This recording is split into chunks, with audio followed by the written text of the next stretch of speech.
நண்பர்கள் அனைவருக்கும் வணக்கம். நான் ஜெய்மிஸ்கே கோபி.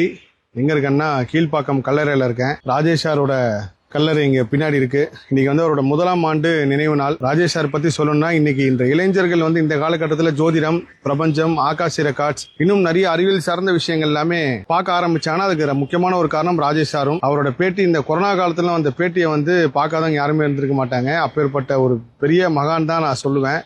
எனக்கும் ராஜேஷ் சாருக்கும் உண்டான ஒரு பெரிய தொடர்பு அப்படின்னா, நான் வந்து இந்த துபாயில நானும் அவருக்கும் போது கர்ம ஆராய்ச்சி சம்பந்தம் நிறைய விஷயங்கள் பேசணும். அப்படியே பேசிட்டே இருக்கும்போது ரஜினி சார் பத்தி ஒரு டாபிக் வந்துச்சு. அப்ப ரஜினி சாரோட பர்த் வந்து என்ன, அவர் இப்படி எல்லாம் இருந்திருக்காரு, அவர் ஒரு பெரிய மகானோட நான் கனெக்ட் பண்ணி சொன்ன உடனே அவரு நீங்க இந்த மாதிரி மகாவதார் பாபாஜின்னு சொன்னதுனால நான் வந்து ஒரு விஷயத்த சொல்றேன் கோபி, பாருங்க அப்படின்னு சொல்லி சொன்னார். என்னன்னா, எல்லாருக்கும் பாபா படத்துல வேலை செஞ்ச எல்லாருக்கும் ரஜினி வந்து பாபா டாலர் கொடுத்தாரு. ஆனால் பாபா படத்துல வேலை செய்யாத எனக்கு வந்து ரஜினி சார் வந்து பாபா டாலர் கொடுத்தாரு. அதுக்கு ஒரு காரணம் இருக்குன்னு அந்த காரணத்தையும் சொல்லி அந்த டாலரையும் எனக்கு எடுத்து காட்டினாரு. நல்லா ஞாபகம் இருக்கு. அவரோட ரூம்ல நான் அந்த போட்டோவும் எடுத்து வச்சிருந்தேன். எனக்கும் பாபாஜிக்கு ஏதோ தொடர்பு இருக்கு போல இருக்கு அப்படின்னு சொல்லி சிரிச்சுக்கிட்டே சொன்னாரு. அது ஏன் அவர் கொடுத்தாருன்னா, அவரோட திருமண நாளோ இல்ல பிறந்த நாளுக்கோ போறப்போ அவரு ஏதோ ஒரு விஷயம் இன்ஸ்பயர் ஆகி, இருந்தாங்க இது உங்களுக்கு கொடுக்கணும்னு எனக்கு உத்தரவு வந்து கொடுத்தேன் அப்படின்னு சொல்லி ரஜினி சாரே போட்டு விட்டாராம் அந்த செயினும் டாலரும். கடைசியா அவர் உயிர் பிரிவு வரைக்கும் அந்த டாலர் ஒரு கருத்துல தான் இருந்துச்சு. இதுல எனக்கு எப்படி தொடர்பு அப்படின்னா, நான் வந்து கரெக்டா போன வருஷம் இதே நாள் இமயமலை பாபாஜி கேவ் கீழே இருக்கேன். கரெக்டா அப்பதான் பாபாஜி கேவுக்கு மேல ஏற போறேன். அங்க ஒரு டீ கடை இருக்கு. அந்த டீ கடையில வந்து டீ சாப்பிட்டு போவோம் அப்படின்னு சொல்லி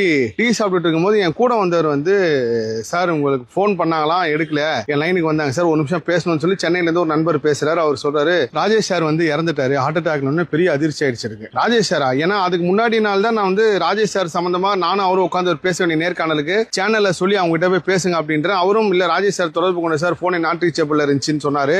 ஏன்னா அவர் துபாயில இருந்தாராம். அதுக்கப்புறம் சரிங்க நீங்க பேசிட்டு சொல்லுங்க, நான் இமயமலையில இருந்து வந்தோடனே அந்த ஷூட் வச்சுக்கலாம் அப்படின்னு சொல்லி சொன்னேன். கரெக்டா அவர் இறக்கிறதுக்கு முன்னாடி நாள் எனக்கு நல்லா ஞாபகம் இருக்கு.